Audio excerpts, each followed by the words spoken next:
Hey guys, just doing a little recording here today. Sometimes I work right here in my recliner in the living room. I have a cool little wooden desk here that I ordered online from somewhere. I don't know. I saw it online over the holidays. It goes up and then it goes down, and you can use it for your iPad, for your whatever. Of course, you know me. I use it to paint and sketch. Sometimes, not always back there in my studio. Sometimes I like to come in here and just sketch in my sketch pad. So I thought I'd share that a little bit with you today. I did not introduce myself. Is this your first time watching me? This is Paint with Pam, the Accidental Artist. I'm a learner, beginner. It's my third year in watercolor. I just kind of try a lot of different things. So if you feel like you're in that category, this channel is just for you to come and enjoy me as I share my adventure, as I walk into this wonderful world of watercolor. This is one I did in my sketchbook the other day. I did sketch it first with pencil lightly. It was taken from a photo that I had cropped tremendously because there was so much in the original photo that it was just more than visually I could handle to put into one painting. But what struck me about the photo, it was just a walk in the woods that someone had taken, I believe on a trip to Colorado somewhere. But I was struck by the log that was going across and kind of the broken log here and just lumber kind of wherever. And just the smattering of the lavender leaves. In the original photo, there's a lot more background and a lot more green branches, but I didn't want to add all that. I just wanted to focus in on this one area.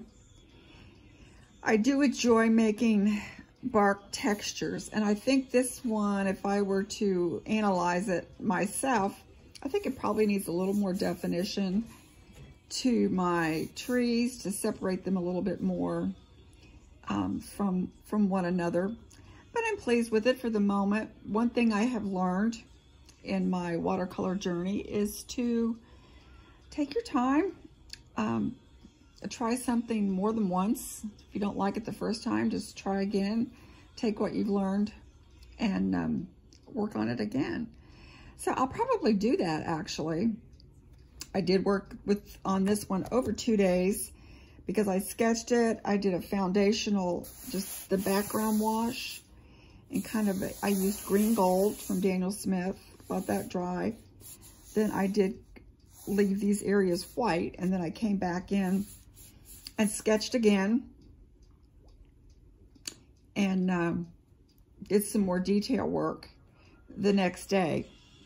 I did add a little bit of opaque white ink with a tiny brush. And I discovered quite by accident that often in my paintings, I find that just in my brush marks, I leave a heart, and I see it after it dries. So this one I did go around it and just made it look like it was part of the log, although it wasn't really there in the original. It's just something I did. Here's another one that I did. I'm not happy with my cardinal. But that's okay. I was practicing. But I do like my tree trunk. Look at that tree trunk. I think tree trunks are fun to try to get different textures. This I did a combination of watercolor plus I have some watercolor pencils. So I was trying that as well. So you can see some of the texture from the watercolor pencil, which I'm not really crazy about. I could have gone back over that with some more water maybe and done that. But I like this tree trunk. I like the character of the tree trunk. Trees are fun to me. I'm not crazy about my bird. I didn't get the right colors in that, in my opinion. And it was a cardinal in the snow that a friend had taken a picture of, and so I was trying that. But that's another one of my adventures in my sketchbook. Some of the other things I've been trying. This is a flower. This needs more work. I can always go back and add more detail to that. So in the evening in my sketchbook, I just kind of play. This is kind of a strange forest with purple, and what I was doing in this one was I was playing with my watercolor pencils and then trying to combine it with my watercolor. But I enjoy having a sketchbook to play in. I like these, just kind of wildflowers. This was also with the pencil, watercolor pencil. I got a new set of watercolor pencils so I could try them out. But sometimes I go back to my little art studio back there and paint, and then sometimes I just like to sit here with my sketchbook. These are some that I did of my husband. Since I miss him, this is how I visit. So I go back in and I do a sketch. Whoops, lost you there. I like to sketch him. So I never thought I could do people. Good grief, I'm losing it here. My little lamp is. But I never thought I could paint people or sketch people. But for some reason, I'm able to sketch Jerry. I guess because we lived together for almost 52 years. We knew each other 6 months after, and then we were married. So we had our 51st anniversary, but basically we're together for 52 years. This needs a lot of work. It's actually not that accurate, but in the evenings when I'm missing him, it's fun just to kind of come into my sketchbook and just kind of make him come alive again in my own way by sketching. So this one I wasn't even looking at a picture. This other one I was looking at a picture. So this is my sketchbook.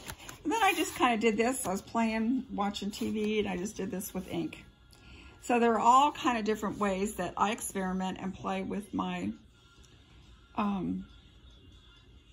watercolor supplies. Ink, I like my black pens. I like going over paintings that I've already done with watercolor. I like going over them with ink. So I like to do both. I like the water pads in the back. It's another sketchbook thing. This needs more work, more definition. And I like my sketchbooks. They're fun. Just for sitting and playing. I have another one over here. Because I was trying to learn how to do some people. There's another one of Jerry. Kind of like that one. I was looking at a photograph for that one. This sketchbook is not necessarily watercolor paper. It says it is, but it's not the higher quality. But for just playing around, it's fine. You know, I like this one. This one I did with the watercolor pencils. I was just playing with them and seeing what kind of effects and marks I could make. Oh, that was a picture that didn't come out well. This one I was just playing again with people. It's my grandson. Not too bad, but when I added it's not that great either. But that's what sketchbooks are fun for. You can just play and experiment.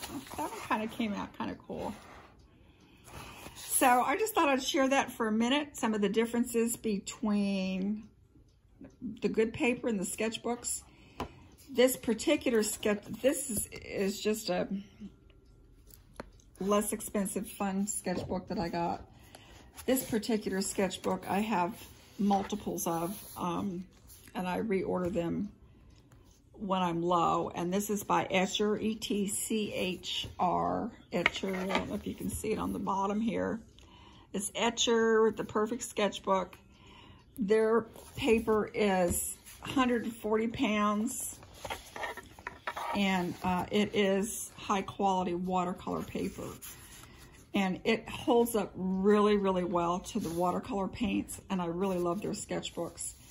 when you look at them, you can go to Etcher Lab Corporation online, and you might think, oh my gosh, they're expensive. But you got to keep in mind that when you place an order for a sketchbook, you're getting an order of 3. I am seeing them now available singularly at some craft stores online, like Cheap Joe's or some of the others. They are selling just like a singular sketchbook.